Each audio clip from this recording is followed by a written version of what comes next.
ನಮಸ್ತೆ TV 24 news ವಾಹಿನಿಗೆ ಸ್ವಾಗತ. ಎಆರ್ ಹಿರಿಯಾಳ ಸೀನಿಯರ್ ಅಸಿಸ್ಟೆಂಟ್ ಡೈರೆಕ್ಟರ್ ಹುಳಿಯಾಳ ತೋಟಗಾರಿಕಾ ಇಲಾಖಾ ಇವರನ್ನ ಭೇಟಿಯಾಗದಾಗ ಅವರು ಕೊಟ್ಟ ಮಾಹಿತಿ, ದಾಂಡೇಲಿ ಹಾಗೂ ಹಳಿಯಾಳ ತಾಲೂಕು ಮಾವು ಬೆಳೆಗೆ ಪ್ರಮುಖವಾಗಿರುವುದರಿಂದ ಮಾನ್ಯ ಶಾಸಕರ ಪ್ರಯತ್ನದಿಂದ ಇಷ್ಟು ದಿವಸ ಮಾವುಗೆ ಬೆಳೆ ವಿಮೆ ಇರಲಿಲ್ಲ.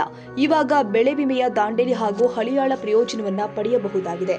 ಎಕರೆಗೆ 1600 ರೂಪಾಯಿ ತುಂಬಿದ್ರೆ ನಷ್ಟ ಆದ ಪಕ್ಷದಲ್ಲಿ ಎಕರೆಗೆ 32,2023ರಲ್ಲಿ ಪರಿಹಾರ ಪಾವತಿ ಮಾಡಲಾಗಿದೆ. ಉದ್ಯೋಗ ಖಾತ್ರಿ ಯೋಜನೆ ಅಡಿಯಲ್ಲಿ ಮಾವು ಬೆಳೆ ಪ್ರದೇಶ ವಿಸ್ತರಣೆ, ಅಡಿಕೆ ಬೆಳೆ ಪ್ರದೇಶ ವಿಸ್ತರಣೆ, ಬೇರೆ ಬೇರೆ ತೋಟಗಾರಿಕಾ ಬೆಳೆಗಳಿಗೆ ಆಸಕ್ತ ರೈತರು ಸಂಬಂಧಪಟ್ಟ ಗ್ರಾಮ ಪಂಚಾಯಿತಿ ಇಲಾಖೆಯಲ್ಲಿ ಹೆಸರು ನೋಂದಾಯಿಸಿದ್ರೆ ಉದ್ಯೋಗ ಖಾತ್ರಿ ಯೋಜನೆಯಲ್ಲಿ ಸಂಪೂರ್ಣವಾಗಿ ಉಚಿತ ಅನುದಾನವನ್ನು ಲಭ್ಯ ಮಾಡಿಕೊಡ್ತಾರೆ. ಅವರ ಹೊಲದಲ್ಲಿ ಅವರೇ ದುಡಿದ್ರೂ ಕೂಡ ಅವರಿಗೆ ಸಂಬಳ ದೊರೆಯುತ್ತೆ. ಉದ್ಯೋಗ ಖಾತ್ರಿ ಯೋಜನೆಯಲ್ಲಿ ಇದರ ಪ್ರಯೋಜನವನ್ನ ರೈತರು ಪಡೆದುಕೊಳ್ಳಬೇಕು. ಇದರಲ್ಲಿ ಎಸ್ಸಿ ಎಸ್ಟಿ ರೈತರು ಹಾಗೂ ಜನರಲ್ ಸಣ್ಣ ಮತ್ತು ಅತಿ ಸಣ್ಣ ರೈತರು ಇವರಿಗಷ್ಟೇ ಇದರಲ್ಲಿ ಅವಕಾಶವಿರುತ್ತೆ. ದೊಡ್ಡ ರೈತರಿಗೆ ಅವಕಾಶವಿರುವುದಿಲ್ಲ. ಅದೇ ರೀತಿಯಾಗಿ ಈ ವರ್ಷ ತಾಳೆ ಬೆಳೆ ಯೋಜನೆಯನ್ನ 2 ತಾಲೂಕಿನಲ್ಲಿ ಪರಿಚಯಿಸಲಾಗಿದೆ. ತಾಳೆ ಬೆಳೆ ಫಾರಂ ಎಲ್ಲ ರೀತಿಯ ರೈತರಿಗೂ ಅನುಕೂಲವಾಗುತ್ತೆ. ರೈತರು ಇದರ ಬಗ್ಗೆ ಆಸಕ್ತರಾಗಿದ್ರೆ 9 ಸ್ಥಳಾವಕಾಶದಲ್ಲಿ 1 ಎಕರೆಗೆ 150 ತಾಳೆ ಸಸ್ಯಗಳನ್ನು ಉಚಿತವಾಗಿ ವಿತರಿಸಲಾಗುತ್ತೆ. ರೈತರು ತಾಳೆ ಬೆಳೆಯನ್ನ ಬೆಳೆದ ಮೇಲೆ ನೇರವಾಗಿ ಕಂಪನಿಯವರೇ ಬಂದು ಖರೀದಿ ಮಾಡಿಕೊಳ್ತಾರೆ. ಸರ್ಕಾರದಿಂದ 14,000 ಸಹಾಯಧನ ಸಿಗುತ್ತೆ. ಇದೊಂದು ರೈತರಿಗೆ ಸುವರ್ಣ ಅವಕಾಶ. ರೈತರು ತಮ್ಮ ಬೆಳೆಯೊಂದಿಗೆ ತಾಳೆ ಬೆಳೆಯನ್ನ ಬೆಳೆಸಬಹುದು. ತಾಳೆ ಬೆಳೆಯು 3 ವರ್ಷದಿಂದ ಇಳುವರಿ ಕೊಡಲು ಪ್ರಾರಂಭವಾಗುತ್ತೆ. ಕ್ರಮೇಣ ಇಳುವರಿಯು ಹೆಚ್ಚಾಗುತ್ತಾ ಹೋಗುತ್ತೆ. ಇದು 15 ದಿನಕ್ಕೊಮ್ಮೆ ಕಟಾವಿಗೆ ಬರೋದ್ರಿಂದ ರೈತರು ಸತತವಾಗಿ ಆದಾಯವನ್ನ ಪಡೆಯುತ್ತಾ ಹೋಗಬಹುದು. ಬಹಳಷ್ಟು ಜನ ಇದರ ಪ್ರಯೋಜನ ಪಡೆದುಕೊಳ್ಳಬೇಕು. ಭಾರತಕ್ಕೆ ನಾವು ಫಾರ್ಮ್ ಆಯಿಲ್ ಅನ್ನ ಮಲೇಷಿಯಾ, ಇಂಡೋನೇಷಿಯಾ ಮುಂತಾದ ದೇಶಗಳಿಂದ ಆಮದು ಮಾಡಿಕೊಳ್ಳುತ್ತಾ ಇದ್ದೀವಿ. ಆದ್ದರಿಂದ ಭಾರತ ಸರ್ಕಾರವು ನಮ್ಮ ದೇಶದ ರೈತರೇ ಇದನ್ನ ಬೆಳಿಬೇಕು ಮತ್ತು ಆಮದು ಸಂಖ್ಯೆಯನ್ನ ಕಡಿಮೆ ಮಾಡಬೇಕು ಎಂಬುದು ಭಾರತ ಸರ್ಕಾರದ ಮುಂದಾಲೋಚನೆಯಾಗಿದೆ. ಬೆಳೆಯ ನಿರ್ವಹಣೆಗೂ ಕೂಡ 1ನೇ ವರ್ಷ 2ನೇ ವರ್ಷ ಸರ್ಕಾರದಿಂದ ಸಹಾಯಧನ ನೀಡಲಾಗುತ್ತೆ. ರೈತರು ಈ ಬೆಳೆಯನ್ನ ಚೆನ್ನಾಗಿ ಬೆಳೆದಲ್ಲಿ ಯೋಜನೆ ಲಾಭವನ್ನ ಪಡೆದುಕೊಳ್ಳಬಹುದು ಮತ್ತು ಆರ್ಥಿಕ ಸಬಲರಾಗಬಹುದು. ಹೆಚ್ಚಿನ ಮಾಹಿತಿಗಾಗಿ ತೋಟಗಾರಿಕಾ ಇಲಾಖೆಯನ್ನ ಸಂಪರ್ಕಿಸಬಹುದು. ನಮ್ಮ ಹಳಿಯಾಳ ತಾಲೂಕಲ್ಲಿ ಹಳಿಯಾಳ ಹಾಗೂ ದಾಂಡೇಲಿ ತಾಲೂಕಲ್ಲಿ ಬೇಸಿಕ್ಕಾಗಿ ನಮ್ದು ಮಾವು ಬೆಳೆ ಪ್ರಮುಖವಾಗಿ ಬೆಳೆಯುತ್ತೆ. ಮಾನ್ಯ ಶಾಸಕರ ಪ್ರಯತ್ನದಿಂದ ಇಷ್ಟು ದಿವಸ ಮಾವಿಗೆ ಇನ್ಶೂರೆನ್ಸ್ ಇರ್ತಿದ್ದಿಲ್ಲ. ವೆದರ್ ಬೇಸ್ಡ್ ಕ್ರಾಪ್ ಇನ್ಶೂರೆನ್ಸ್ ಸ್ಕೀಮಲ್ಲಿ ನಮ್ಮ ಹಳಿಯಾಳ ಮತ್ತು ದಾಂಡೇಲಿ ತಾಲೂಕನ್ನು ಕವರ್ ಮಾಡಿದ್ದಾರೆ.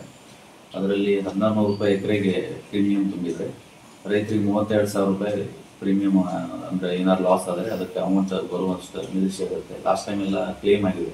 2023 ಸಾಲಿನಲ್ಲಿ ಕ್ಲೇಮ್ ಆಗಿ ಎಕರೆಗೆ ರೈತರಿಗೆ 21,000 ರೂಪಾಯಿ ಪರಿಹಾರಧನವನ್ನು ನೇರವಾಗಿ ರೈತರ ಖಾತೆಗೆ ಜಮಾ ಮಾಡಲಾಗಿದೆ. ಇದೇ ರೀತಿ ನಮ್ಮ ಇಲಾಖೆಯಿಂದ ಸಾಕಷ್ಟು ಏರಿಯಾ ಎಕ್ಸ್ಪಾನ್ಷನ್ಗೆಲ್ಲ ಸಹಾಯಧನ ಕೊಡ್ತೇವೆ ನಾವು. ಉದ್ಯೋಗ ಖಾತ್ರಿ ಯೋಜನೆ ಅಡಿಯಲ್ಲಿ ನೀವು ಮಾವು ಬೆಳೆ ಪ್ರದೇಶ ವಿಸ್ತರಣೆ, ಬೇರೆ ಹಣ್ಣಿನ ಬೆಳೆ ಪ್ರದೇಶ ವಿಸ್ತರಣೆ, ಅಡಿಕೆ ಬೆಳೆ ಪ್ರದೇಶ ವಿಸ್ತರಣೆ, ಇದೇ ಥರ ಬೇರೆ ಬೇರೆ ಬೆಳೆಗೆ ಏನು ತೋಟಗಾರಿಕೆ ಬೆಳೆ ಬೆಳೆಯುತ್ತವಲ್ಲ, ರೈತರು ಯಾರು ಇಂಟ್ರೆಸ್ಟೆಡ್ ಇದ್ದಾರೆ ದಯವಿಟ್ಟು ಅವರು ಸಂಪರ್ಕಿಸಿದರೆ ಅಲ್ಲಿ ಸಂಬಂಧಪಟ್ಟ ಗ್ರಾಮ ಪಂಚಾಯತಿ ಎಲ್ಲ ಹೆಸರು ನೋಂದಾಯಿಸಿದರೆ ಉದ್ಯೋಗ ಖಾತ್ರಿ ಯೋಜನೆಯಲ್ಲಿ ಸಂಪೂರ್ಣವಾಗಿ ಅವರಿಗೆ ಫ್ರೀಯಾಗಿ ಅನುದಾನವನ್ನು ಲಭ್ಯ ಮಾಡಿಕೊಡ್ತೇವೆ. ಅವ್ರ ಹೊಲದಲ್ಲಿ ಅವರೇ ದುಡಿದ್ರೂ ಸಹ ಅವರಿಗೆ ಪೇಮೆಂಟ್ ಆಗುತ್ತೆ ಉದ್ಯೋಗ ಖಾತ್ರಿ ಯೋಜನೆಯಲ್ಲಿ. ಇದು ಒಂದು ಒಳ್ಳೆಯ ಯೋಜನೆ. ಇದು ರೈತರ ಲಾಭ ಪಡ್ಕೋಬೇಕು. ಇದರಲ್ಲಿ ಪ್ರಮುಖವಾಗಿ SC ST ರೈತ ಫಲಾನುಭವಿಗಳಿಗೆ ಹಾಗೂ ಜನರಲ್ ರೈತರು, ಸಣ್ಣ ಮತ್ತು ಅತಿ ಸಣ್ಣ ರೈತರು ಅಂಥವರಿಗಷ್ಟೇ ಇದರಲ್ಲಿ ಅವಕಾಶ ಇದೆ. ದೊಡ್ಡ ರೈತರಿಗೆ ಅದರಲ್ಲಿ ಅವಕಾಶ ಇಲ್ಲ. ಅದೇ ರೀತಿ ಈ ವರ್ಷ ನಾವು ಆಯಿಲ್ ಪಾಮ್ ತಾಳೆ ಬೆಳೆ ಯೋಜನೆಯನ್ನು ನಾವು 2 ತಾಲೂಕಲ್ಲಿ ಇಂಟ್ರೊಡ್ಯೂಸ್ ಮಾಡಿದ್ದೇವೆ. ಈ ಆಯಿಲ್ ಪಾಮ್ ಎಲ್ಲ ರೈತರಿಗೆ, ಎಲ್ಲ ವರ್ಗದ ರೈತರಿಗೆ ಇದು ಅನುಕೂಲ ಆಗುತ್ತೆ. ಇದಕ್ಕೆ ರೈತರು ಏನಿಲ್ಲ, ತಾವು ಇಂಟ್ರೆಸ್ಟೆಡ್ ಇದ್ದರೆ 9 by 9 ಮೀಟರ್ ಸ್ಪೇಸಿಂಗಲ್ಲಿ ಇದನ್ನು ಹಾಕ್ತೇವೆ ನಾವು. ಹೆಕ್ಟರ್ಗೆ 150 ಗಿಡ ಆಯಿಲ್ ಪಾಮ್ ಫ್ರೀಯಾಗಿ ಗೌರ್ಮೆಂಟ್ ಮತ್ತು ಪಬ್ಲಿಕ್ ಪ್ರೈವೇಟ್ ಪಾರ್ಟ್ನರ್ಶಿಪ್ ಮಾಡಲಲ್ಲಿ ಇದು ಆಗ್ತಾ ಇದೆ. ಪ್ರೈವೇಟ್ ಕಂಪನಿಯಿಂದ ಎಲ್ಲ ಸಸಿಯನ್ನು ಫ್ರೀಯಾಗಿ ನಾವು ಪ್ರೊವೈಡ್ ಮಾಡ್ತೇವೆ. ಆಮೇಲೆ ರೈತರು ಅದು ಆಯಿಲ್ ಪಾಮ್ ಬೆಳೆದ ಮೇಲೆ ನೇರವಾಗಿ ಆ ಕಂಪನಿಯವರೇ ಬಂದು ಪ್ರೊಕ್ಯೂರ್ ಮಾಡ್ಕೊಂಡು ಹೋಗ್ತಾರೆ. ಗೌರ್ಮೆಂಟಿಂದ ಸಪೋರ್ಟ್ ಪ್ರೈಸು ಇದೆ, 14,000 ರೂಪಾಯಿ ಅದಕ್ಕೆ ಟನ್ನಿಗೆ ಸಪೋರ್ಟ್ ಪ್ರೈಸು ಇದೆ. ಇದು ಒಂದು ಒಳ್ಳೆಯ ಅವಕಾಶ. ರೈತರು ತಮ್ಮ ಬೆಳೆಯೊಂದಿಗೆ ಇದನ್ನು ಗ್ರೋ ಮಾಡ್ಬೋದು. ಇನಿಷಿಯಲ್ 3 ಇಯರ್ಸ್ ಒಳಗೆ ಅವ್ರ ಅಂತರ ಬೆಳೆಯಾಗಿ ಕಬ್ಬು, ಬಾಳೆ ಎಲ್ಲ ಬೆಳೆಸ್ಕೋಬೇಕು. 3 ವರ್ಷದಿಂದ ಇದು ಬೆಳೆ ಪ್ರಾರಂಭ ಆಗುತ್ತೆ.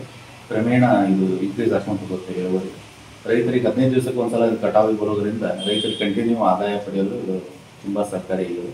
ಸಾಕಷ್ಟು ರೈತರ ಲಾಭ ಪಡ್ಕೋಬೇಕು. ಆಮೇಲೆ ನಮ್ಮ ಭಾರತ ದೇಶದಲ್ಲಿ ಸಾಕಷ್ಟು ಪಾಮ್ ಆಯಿಲನ್ನು ನಾವು ಇಂಪೋರ್ಟ್ ಮಾಡ್ತಾ ಇದ್ದೀವಿ. ಮಲೇಷಿಯಾ, ಇಂಡೋನೇಷಿಯಾ ಅಂತ ದೇಶದಿಂದ ಇಂಪೋರ್ಟ್ ಆಗ್ತಾ ಇದೆ. ಅದಕ್ಕೆ ಭಾರತ ಸರ್ಕಾರದ ಏನು ಇದು ಅಂದರೆ ನಮ್ಮ ರೈತರೇ ಇದನ್ನು ಬೆಳೆಯೋದ್ರಿಂದ ಇಂಪೋರ್ಟನ್ನು ನಾವು ರಿಡ್ಯೂಸ್ ಮಾಡಬೇಕು ಅನ್ನೋದು ಭಾರತ ಸರ್ಕಾರದ ಒಂದು ಮುಂದಾಲೋಚನೆಯಿಂದ ಈ ಸ್ಕೀಮನ್ನು ಸ್ಟಾರ್ಟ್ ಮಾಡಿದ್ದಾರೆ. ಇದರಲ್ಲಿ ಎಲ್ಲ ಥರದಿಂದ ರೈತರಿಗೆ ಲಾಭ ಇದೆ. ಮೇಂಟೆನೆನ್ಸಿಗೂ ಸಹ ಅಂದರೆ ನಿರ್ವಹಣೆ ಒಂದನೇ ವರ್ಷ 2ನೇ ವರ್ಷ ನಿರ್ವಹಣೆಗೂ ಸಹ ಇದಕ್ಕೆ ಸರ್ಕಾರದಿಂದ ಸಹಾಯ ನೀಡಲಾಗುತ್ತದೆ. ರೈತರು ತಮ್ಮ ಬೆಳೆಯನ್ನು ತಮ್ಮ ಹೊಲದಲ್ಲಿ ಒಳ್ಳೆಯ ಬೆಳೆಯನ್ನು ಬೆಳೆದಲ್ಲಿ ಈ ಯೋಜನೆಯ ಲಾಭವನ್ನು ಪಡ್ಕೋಬಹುದು ಹಾಗೂ ಆರ್ಥಿಕವಾಗಿ ಸಬಲರಾಗಬಹುದು ಅಂತ ಹೇಳ್ತಾ ಅಂತ ಮಾತು ಮುಗಿಸ್ತೇನೆ. ಏನೇ ಸಮಸ್ಯೆ ಇದ್ರೂ ರೈತರು ನೇರವಾಗಿ ತೋಟಗಾರಿಕೆ ಇಲಾಖೆ ಸಂಪರ್ಕಿಸಲು ಕೋರುತ್ತೇನೆ. ಆಯಿಷಾ ಮುಕಾಶಿ, ದಾಂಡೇಲಿ. ಕನ್ನಡಿಗರ ಮೆಚ್ಚಿನ ನಿಮ್ಮ ಟಿವಿ 24 ಕನ್ನಡ ನ್ಯೂಸ್ ವಾಹಿನಿ ಇದೀಗ ಟಿವಿಯಲ್ಲಿ ಲಭ್ಯ. ಕರ್ನಾಟಕ ಮತ್ತು ದೇಶ ವಿದೇಶದ 360 ಡಿಗ್ರಿ ಸುದ್ದಿ ಹಾಗೂ ಉತ್ತರ ಕರ್ನಾಟಕ, ಬೆಳಗಾವಿ, ಬಾಗಲಕೋಟೆ, ಧಾರವಾಡ, ಹಾವೇರಿ, ಗದಗ, ಬಿಜಾಪುರ ಜಿಲ್ಲೆಯ ಕ್ಷಣ ಕ್ಷಣದ ವಿವರವನ್ನ ಪಡೆಯುವುದಕ್ಕೆ ಟಿವಿ 24 ಕನ್ನಡ ನ್ಯೂಸ್ ವಾಹಿನಿಯನ್ನ ಲೈಕ್ ಮಾಡಿ, ವಿಡಿಯೋಗಳನ್ನ ಶೇರ್ ಮಾಡಿ, ಕಮೆಂಟ್ ಮಾಡುವ ಮೂಲಕ ನಮ್ಮ ವಾಹಿನಿಗೆ ಸಹಕಾರ ನೀಡಿ ಮತ್ತು ಚಾನೆಲ್ ಅನ್ನ ಸಬ್ಸ್ಕ್ರೈಬ್ ಮಾಡಿ. Thank you.